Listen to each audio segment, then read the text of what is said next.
अच्छा जी, तो ये 0 0 4 1 0 1, ये मेरे ख्याल में 2 था, 4 1।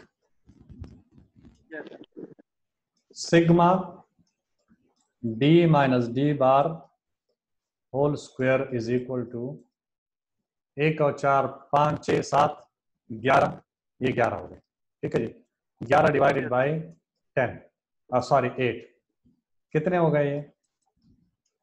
ना सर 11 डिवाइडेड बाई 4 हो।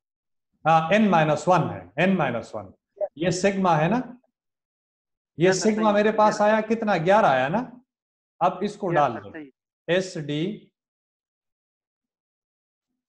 Is equal to sigma D minus D bar whole square divided by n-1, तो ये आया आपके पास 11 और n-1 7, तो इनको करके कितना बनता है,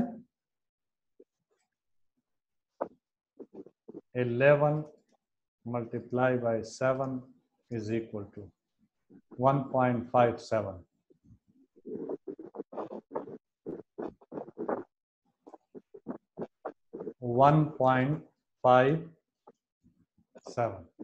ये आया। ठीक है, ये याद रखें कि आपका जो, और इसका फिर अंडर रूट ले लें, इसका अंडर रूट अगर आप लेंगे 1.57 अंडर रूट, तो ये 0.179 के बराबर है, 0.179, तो एस डी आपका जो है 0.179, ये आपका बन गया स्टैंडर्ड डिविएशन।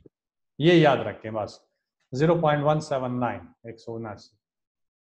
अब फॉर्मूला जो है पेयर, टी पेयर का,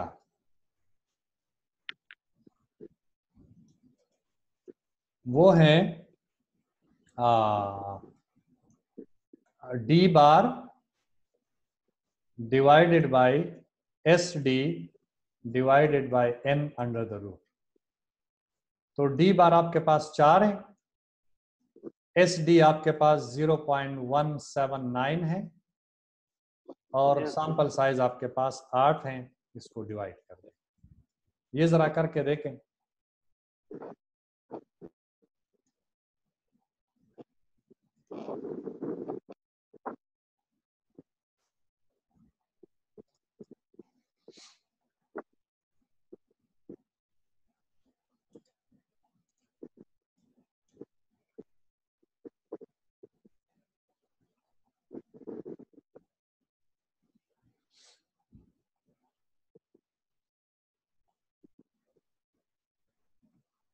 एट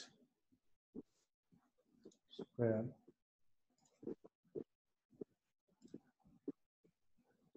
2.83 0.179 डिवाइड 2.83, ये आ गया 4, 0.179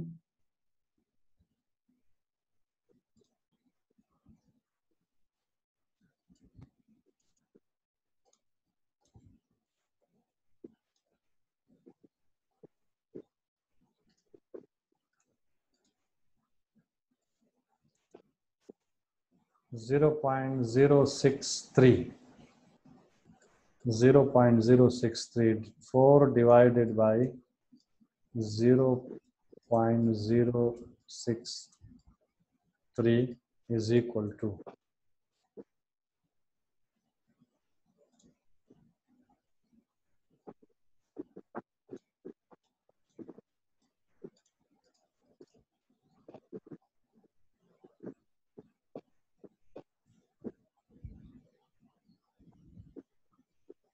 ये कितना आता है?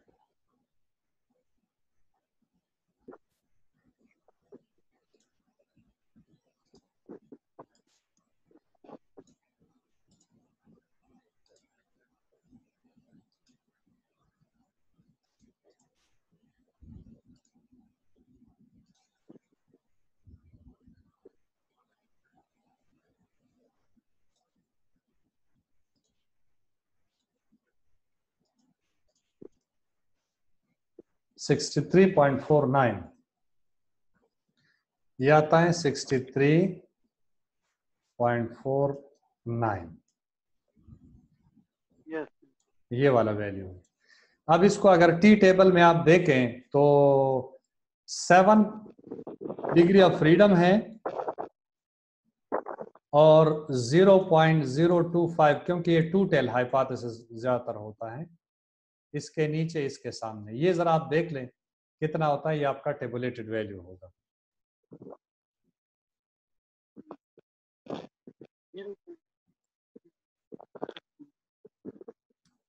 0.025 के नीचे और 7 के सामने डिग्री ऑफ फ्रीडम 7 है।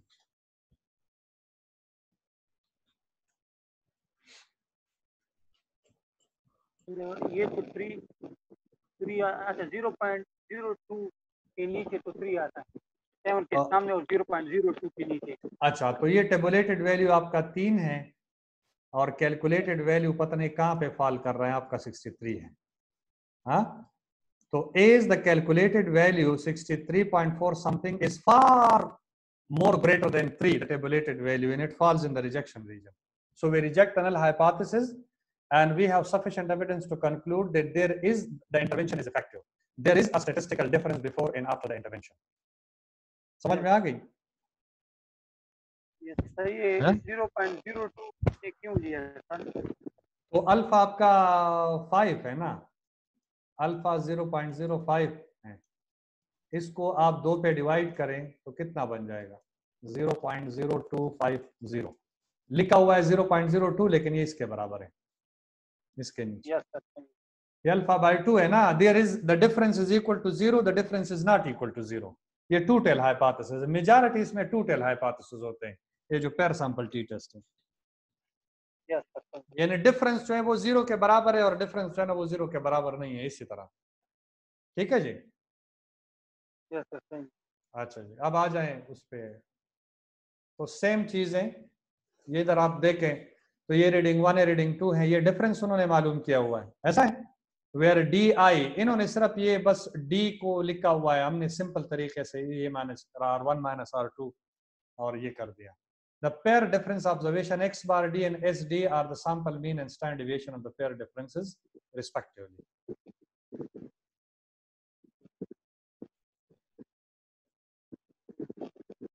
ये आपका फॉर्मूला है, ये जो म्यू ओ है इसको हम डी ओ से डिनोट करते हैं। डी ओ का मतलब ये है कि हाइपोथेटिकल जो डिफरेंस है, हाइपोथेटिकल जो डिफरेंस है, मीन डिफरेंस है hypothetical before and after the intervention, वो डी ओ के बराबर है। यानी नल हाइपोथेसिस वाला डी ओ हम म्यू ओ कर देते हैं ना, यहाँ पर म्यू ओ होता है सिंपल। यहाँ पर डी ओ इसलिए लिखते हैं कि हमारा जो है ना वो डिफरेंस से ताल्लुक है ना, डिफरेंस ऑफ द ऑब्जर्वेशन, तो इसलिए हम डी ओ लिख दिया, अदरवाइज कोई मुख्तलिफ नहीं है। यहाँ पर x बार d लिखा हुआ है मैंने स्ट्रेट अवे, तो ये चूंकि डी ओ हमेशा 0 के बराबर होता है आपके नल हाइपोथेसिस में कि the difference is equal to 0, और अल्टरनेट कहता है कि the difference is not equal to 0। ये हाइपोथेटिकल वैल्यू जो है ये नल हाइपोथेसिस वाला है। ठीक है जी?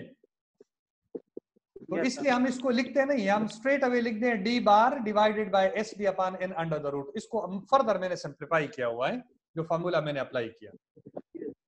In this matter, the test statistic becomes like this. इसकी जगह आप वो वाला करें, where DO is mostly 0 and the sample size must be small, less than 30. Assumption the distribution of differences is approximately normally distributed.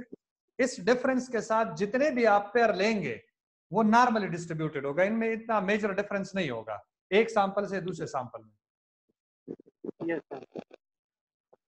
ये possible hypothesis है, ठीक है ना, कि इस तरह आप बना सकते हैं। वैसे ज्यादातर जो किताबें आप पढ़ेंगे तो उसमें ज्यादातर जो है ना वो टू टेल हाइपोथेसिस लिखा हुआ है, लेकिन आप कर सकते हैं इसमें, इस तरह आप बना सकते हैं कि mu D is less than or equal to D O or 0 और mu D is more than D O or 0। Mu D is more than or equal to D O or 0, mu is less than, और ये वाला ज्यादातर जो इस्तेमाल होता है mu D is equal to D O 0, it is not equal to 0। ये वाला फार्मूला है, इसकी जगह आप D bar divided by S T upon N under the root करें, where t has n minus 1 degree of freedom and n is the total number of pairs. Critical region ये लोग कम हो गए, क्या बात है। इफ एच ए अल्टरनेट है, mu D is more than D O, then T tabulated, then t calculated will be more than t tabulated. In case of negative value, mu d is less than d, or then t calculated minus would be less than minus t tabulated. And in case of this hypothesis, mu d is not equal to 0. So दो possibilities हो सकते हैं, या तो minus में आएगा या plus में आएगा.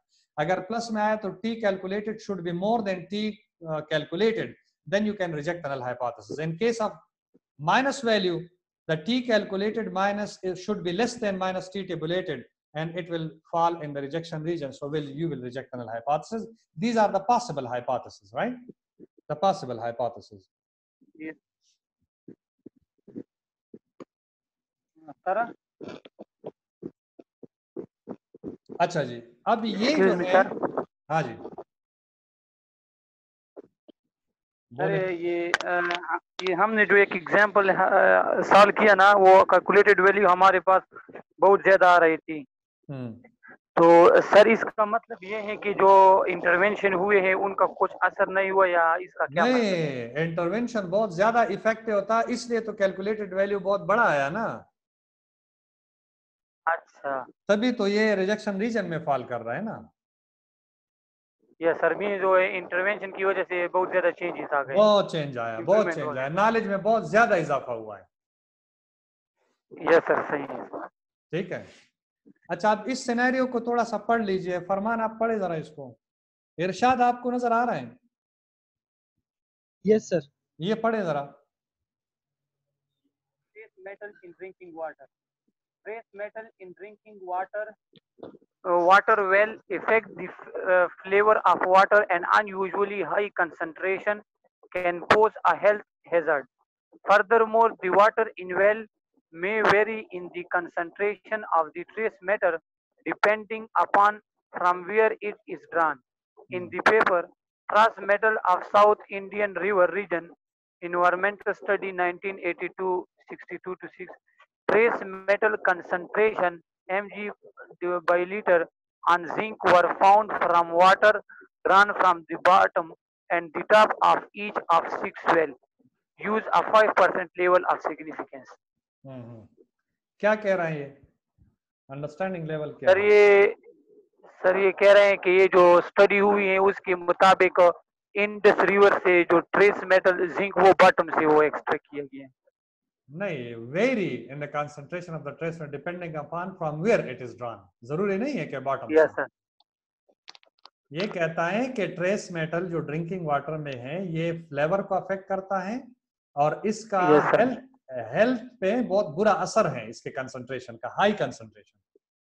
Furthermore, the water in well may vary in the concentration of the trace metal depending upon from where it is drawn. दूसरा ये कि ये डिपेंड करता है कि वाटर जो है कंसंट्रेशन जिंक की ये वेरी करता है ट्रेस मेटल में, डिपेंड करता है क्या कहां से निकाला गया, सरफेस से निकाला गया या बॉटम से निकाला गया। In the paper trace metal of South Indian river region, trace metal concentration on zinc were found from water from the bottom and the top of each of 6 well. Use a 5% level of significance. अब आप देखें,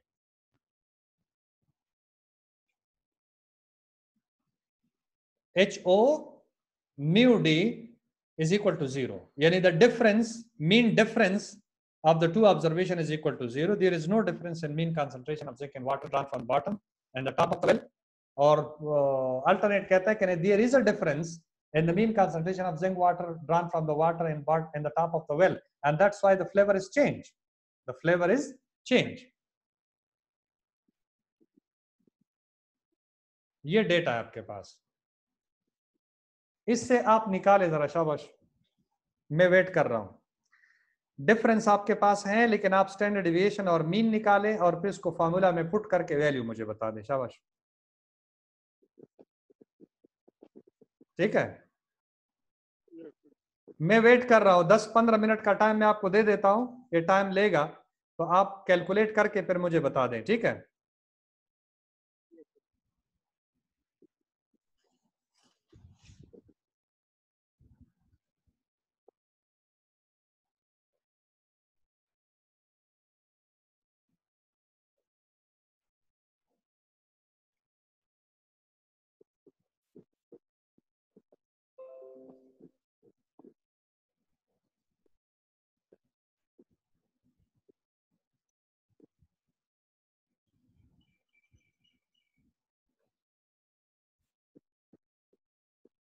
मुसव्विर,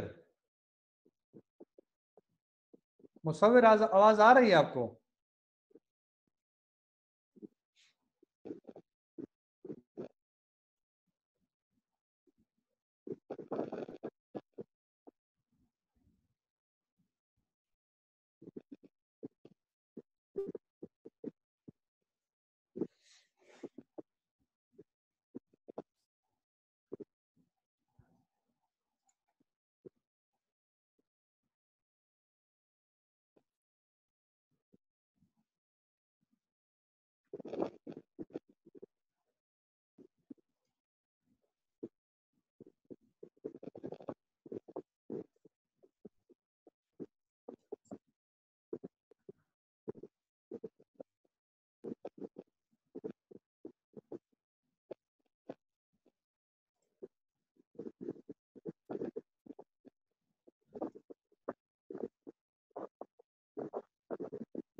yes sir, sir हो गया।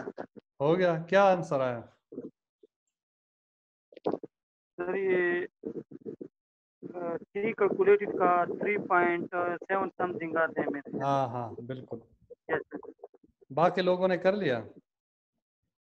ये कौन आंला है? नायाब खान, उस्मान खान, इसहाक अली, हाँ सलमा खान। आवाज आ रही है मेरी? मूसा सर ये कासम, अल्फा की मुसव्विर हुसैन। अल्फा 5% है तो 0.025 हो जाएगा। टू टेल हाइपोथेसिस है। 0.02 लेंगे। सही। हम्म।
सर इसके बाद हमारे 2 क्लासें रहती हैं। हाँ इसके बाद हमारी 2 क्लासें रहती हैं। हाँ, एक इंडिपेंडेंट सैंपल और काई स्क्वायर करेंगे। कोरिलेशन रिग्रेशन ये भी एक लेक्चर में हो जाएगा, तो 3 क्लासेस मैक्सिमम होंगे।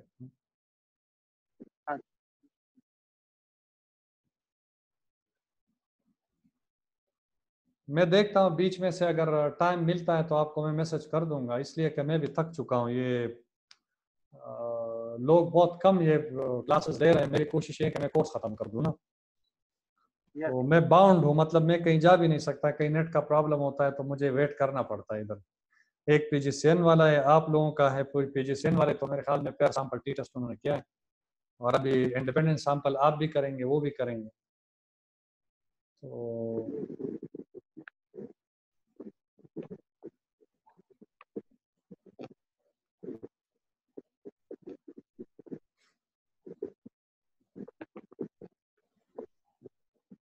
फिर एग्जाम मैन्यूअल होगा ना?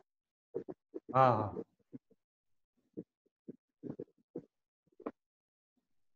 सर आज मीटिंग में कह रहे थे कि मीटिंग होगा कि यूनिवर्सिटी खुलेगी कि नहीं, लेकिन वो वजीर तालीम की मदर की डेथ हुई है। मैंने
सर ये एग्जाम्पल वाले से पहले जो 7 नंबर स्लाइड थी सर, क्या 7 नंबर स्लाइड जो है ये 7 है। सर, इसमें जो ये वन टेल्ड हाइपोथेसिस में ये वर्सेस और इसके बाद जो H A is equal to ये, तो इन वर्सेस का मतलब क्या है? मीन वर्सेस वन टेल्ड मतलब हाइपोथेसिस, उसके मुकाबले में, अगेंस्ट। तो ये ग्रेटर देन टी नॉट जो लिखा हुआ है। हाँ,